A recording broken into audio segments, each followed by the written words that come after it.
Hey everybody, this is Tracy here with another edition of A View from Tracy's Point. So both videos that I uploaded on yesterday have been made public, so you can go and check those out.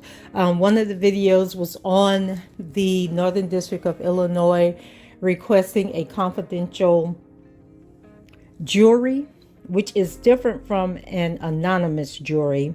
And then the other one was on Jennifer Bongine and a motion that she filed. And so both of those are up and running, and you guys can check those out. But this video is going to be like a short recap of the status hearing that took place today in the Northern District of Illinois. So hold tight and I'll be back in a sec.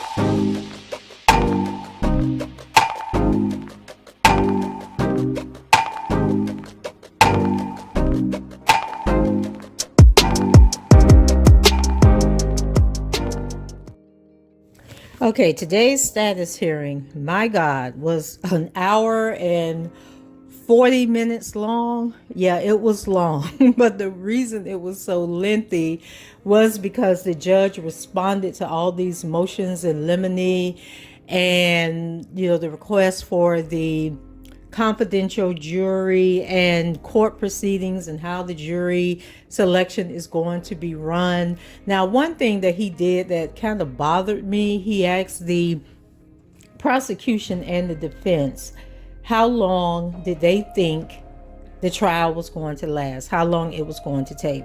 So the prosecution said that their case is going to take about 3 weeks to present.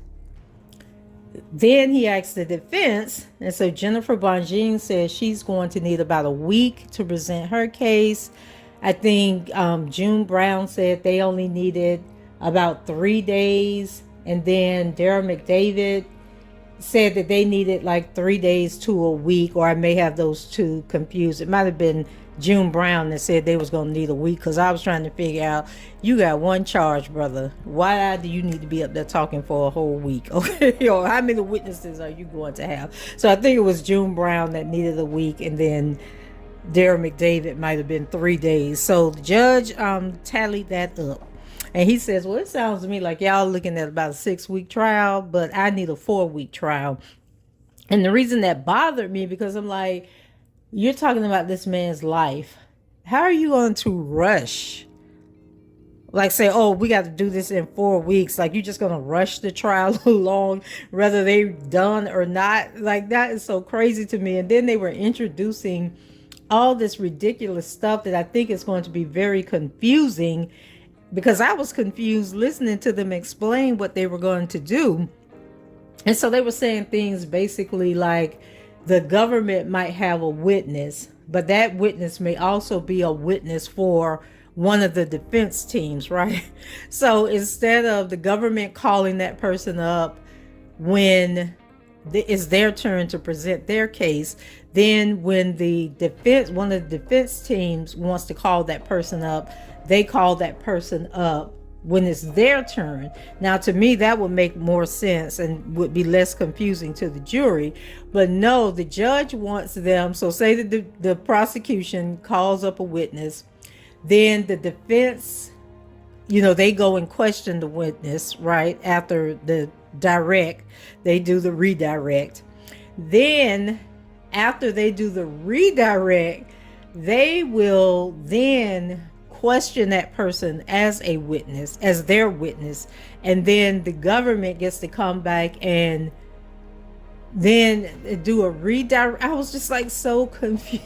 So let me make sure I got this right. So John Doe is a witness for Jennifer Bongine and for the government. This is just an example that I'm giving. So the government always goes first. So the government calls John Doe up and asks him his questions, whatever, right? And he answers the question. Then each one of the defense attorneys for Mr. Kelly, for Mr. Brown and for Mr. McDavid. They each get to come up and question this witness, right, as to what they have testified to with the prosecution. So say Milton Brown also had this person as a witness for his part of the case. He then comes back and questions the witness based on his part of the case, right? So after that, the government then gets to come back and follow up and ask questions and clarify, clean up whatever it is that this witness has said. To me, that's going to confuse the jury. I think that the government needs to call their witnesses, and then each one of the defendants needs to call their witnesses. And if it just happens that John Doe is one of their witnesses, then that person just needs to come back up there and testify again. But according to Judge Lebenweber, or whatever his name is, he wants that person to be done with. He doesn't want that person to have to stick around for a month or whatever, or come back. You know, like if they don't live in Chicago, then they have to fly home, then come back weeks later when it's the defense's time. But I don't care what inconvenience it is to that person. We need clarity here. We need this to be clear. We need this to be straightforward. We'll need no conflict and confusion. And I was surprised that none of the defense seemed to have a problem with that. That was confusing to me. But maybe they've done this before, and the way I'm thinking of it is different than what actually happens. So then let's go on to the confidential jury. So I may have confused you guys in my last video because I kind of like did it as a trick question. You know, saying what's the difference between an anonymous jury and a confidential jury. So there is a difference, and I pointed it out in the video as I was reading the prosecution's request. So anonymous jury means that we will never know who those people are unless those people decide to come forward. An anonymous jury, their records are sealed. Nobody can see those records and ever learn who those people are, unless somebody files a motion to have them unsealed and the court rules to unseal it. If those people never want to come forward and say who they are, we will never know who those people were in the Eastern District of New York. With the confidential jury, now in the document that the Northern District of Illinois presented, they made it seem as though not even the defense attorneys will know who these people are. But listening to the status hearing, the defense and the prosecution and the judge and the court is going to know who those jurors are. Their names just won't be released to the public or any identifying information. And if you guys remember in the Don Russell case, the Matthew Russell guy, or Russell Matthews, I can't remember which way it goes, with Inner City Press, like he was live tweeting about jury selection and about the trial. And even though he didn't give the juror's name, he told us their ages, their gender, what they did for a living, that type of thing. Well, he won't be able to do that in this case. That won't happen. The only people that'll have information is the prosecution, the defense teams, and the judge. They'll know who the people are. Then following the end of the trial, at some point, that information will become public record. So they didn't give a time frame on when it'll become public record, but at some point it will become public record. Okay, and then there was another topic that came up which dealt with whether or not people would be allowed, whether the public would be able to attend the trial. And so there was some confusion with that on the part of the Northern District of Illinois. So they have this new guy who just joined the case. His name is Brian Williamson. I think he's only been on the case about a week. So he was under the impression, he said that he had talked to the marshal's office and that the marshal's office has said that they didn't have enough personnel to cover both that large courtroom where the case is going to be tried and to have an overflow room. And so he was under the impression that it had to be either or.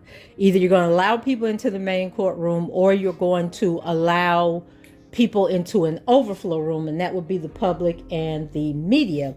So he thought it couldn't be both. Judge Lavenweather was basically like, we're going to have both. Okay, I don't see any reason why we can't have both. And even if the marshal's office doesn't have enough personnel, we have enough courtroom, I guess like security officers or what have you, that can handle the overflow. Because basically the marshals were saying something about lock boxes, because you guys know it is a federal rule that you cannot record, film, video, anything in a federal courtroom. And that's why you don't see these cases on court TV or televised anywhere. And so the marshals are in the courtroom, and if you are seen recording or anything like that, they will remove you, from out of the courtroom, and you may lose your device. And if you guys remember, Kevin Terrell experienced that when during the preliminary hearings in Chicago, because he had his phone out. You can't take your phone out or anything, laptops or anything. So I thought the quick solution is that when people come in through come into the courthouse, if they have a recording device or any type of media device, that they are told you can't come in, you got to take that back to your car or whatever. And so anyway, the Brian Williamson guy just kept bringing it back up, and the judge was like, look, I don't have a problem with it. If you want to meet with the marshals, later on today, I don't mind sitting in on a meeting, but I don't have an issue with the public being in the courtroom or there being an overflow room, because this is a case of high interest. So he is open to that. Now, what took the case so daggone long was that he was going through all these motions, and what I'm going to do is I'll just read his response once he posted, because he went through all the motions that have been filed in the past couple of weeks, and he gave his responses, and some of the stuff he approved, and it was motions from the government, motions from each one of the defense teams. And so a lot of the stuff he ruled was moot. And what moot means is that it's already taking care of itself, or it's not going to be an issue. For example, Jim Derogatis, I guess there was some concern that he was going to be testifying, and then that the Angel Cruel lady, now you guys remember Angel Cruel was the original AUS on this case, but evidently she has left the building. Okay, she left without notice, went to work in a whole nother district, because she knew she was foul from the beginning. And like she was excuse me, she was along with Kim Fox, working with Kim Fox on this case and everything. So she was foul from the beginning, and she had left. And it was so funny because about a week ago, I think when I was talking about the Brian Williamson guy joining the case, I made the comment, I was like, dang, like they have gone through a lot of AUSAs. I don't think any of the original AUSAs are still on this case. And it turns out that they are not, because they have all like left the case for various reasons. I mean, it might be one that may still be on there, but for the most part, they have been switching out over the past 2 years or 3 years since this case started. So in any event, there was something came up about Jim Derogatis and Angel Cruel using a fake email account to correspond with Jim Derogatis.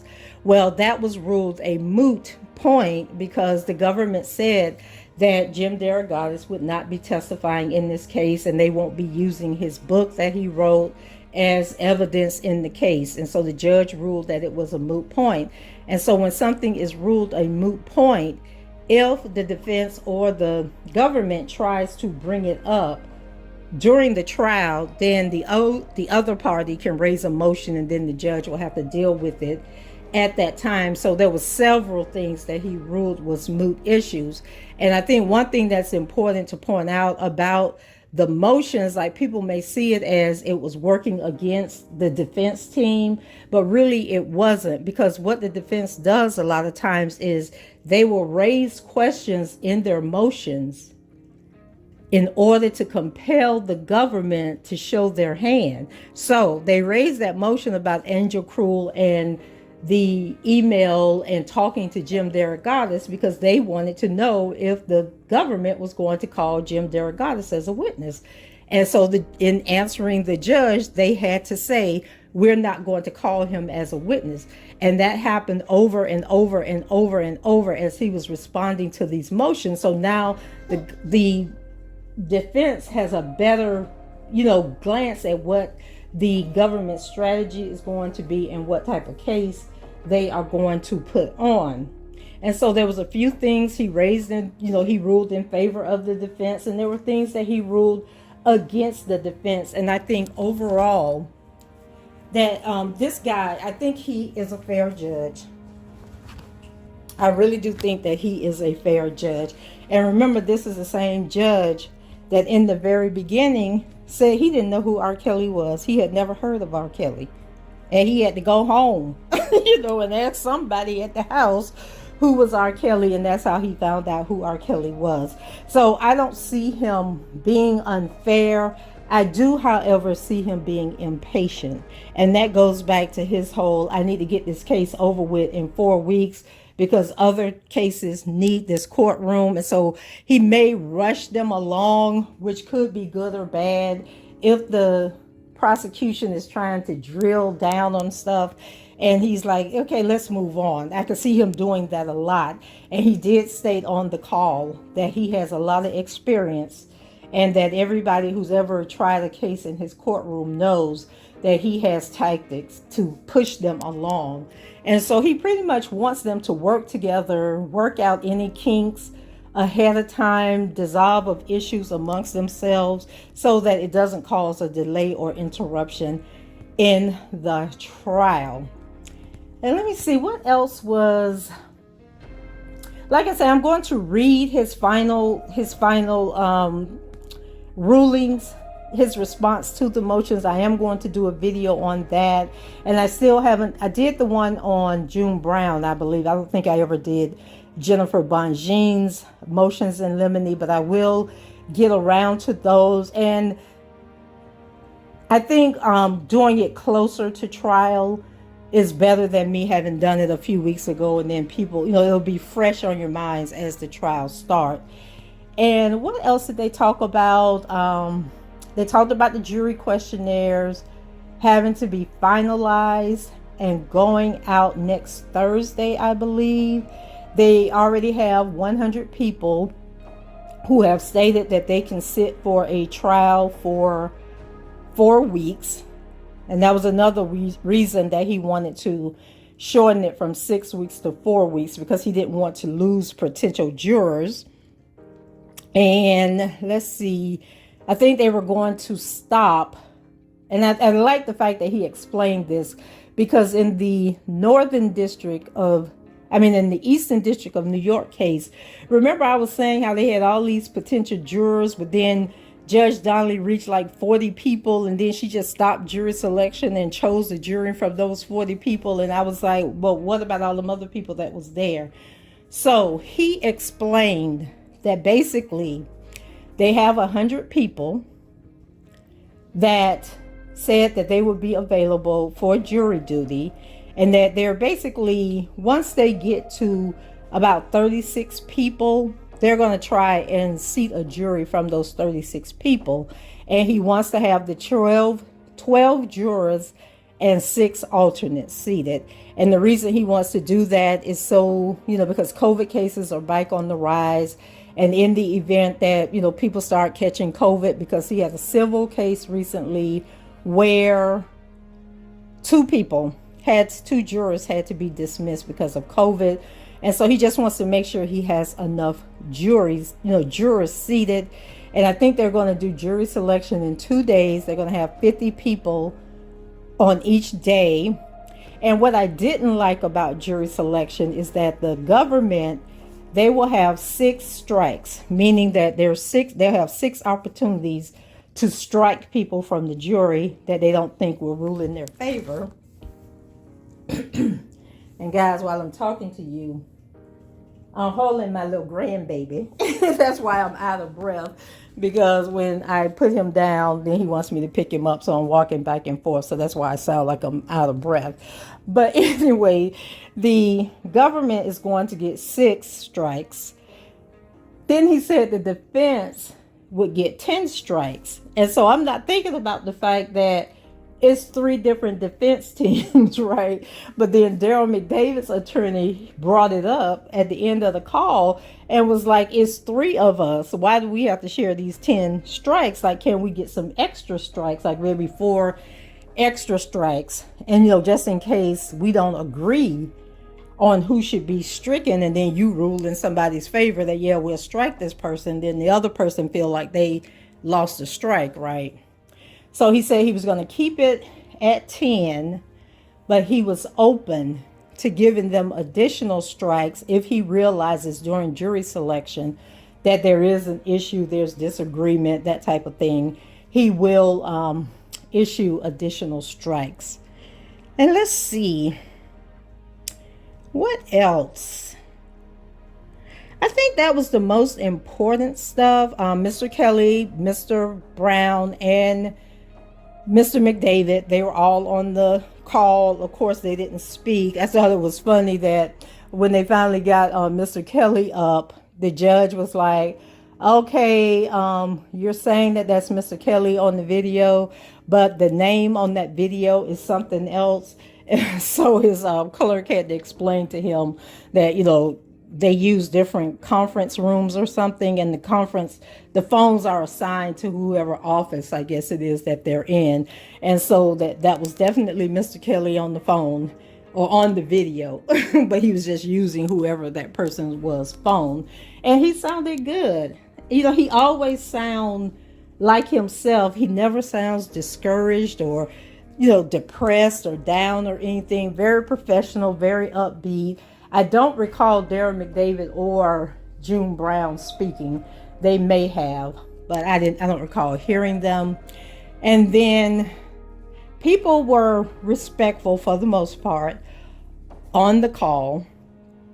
There were a couple of people that joined in who didn't mute themselves, but they were just having random conversations with people around them. But then when they realized that they weren't muted, they muted their phones. But then when the call ended, when the conference ended, people, I guess Kelly supporters, started, saying, we love you, Robert, stay strong, Robert, encouraging him. I don't even know if he was still on the conference call and could hear him. And I don't know why the clerk didn't disengage the call. Maybe they had another hearing coming up. But anyway, then all of a sudden you had somebody who had to be negative and was basically like, he ain't never getting out, blah, blah, blah. So then the arguing and the cussing and stuff started going. And I need the supporters to be mindful of the tricks of the devil. Because one, they'll try to use that to come back and say, we cannot have the public in the courtroom if this is what's going to happen. And hopefully the judge will say, if anybody has an outburst in that courtroom, remember, we have federal marshals that will escort them out and possibly arrest them. So that will settle that.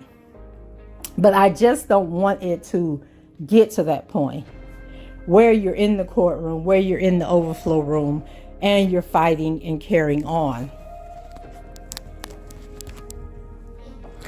So just be mindful of that. You don't want to be on the 6 o'clock news getting escorted out of the courtroom because you can't hold your emotions. And then, they'll go in the courtroom and sit there and play, they'll be the bad guy. They'll be the supporter and the person against him, like have actors in there just cutting up, acting the fool.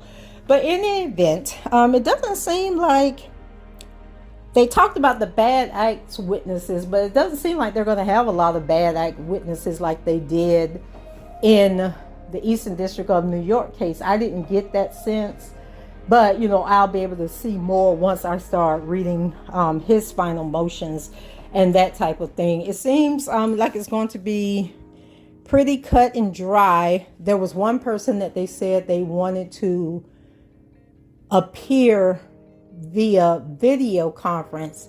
And they said that this person is 80 years old and they have had significant health issues. And so I didn't know if they were talking about Demetrius, maybe. It seemed like they were referring to it as a man. So I was thinking maybe it's Demetrius Smith might have to appear by video conference. But anyway, it's somebody that's 80 years old, has suffered some health issues, and is going to, but I don't know, does Demetrius live in Chicago? Because it seemed like that person would have had to travel to Chicago for the case. Not sure. And they say Jim Derogatis won't be testifying. It would be interesting to see if the attorney that was doing all these lawsuits is going to testify, since she refused to show up in the Eastern District of New York case.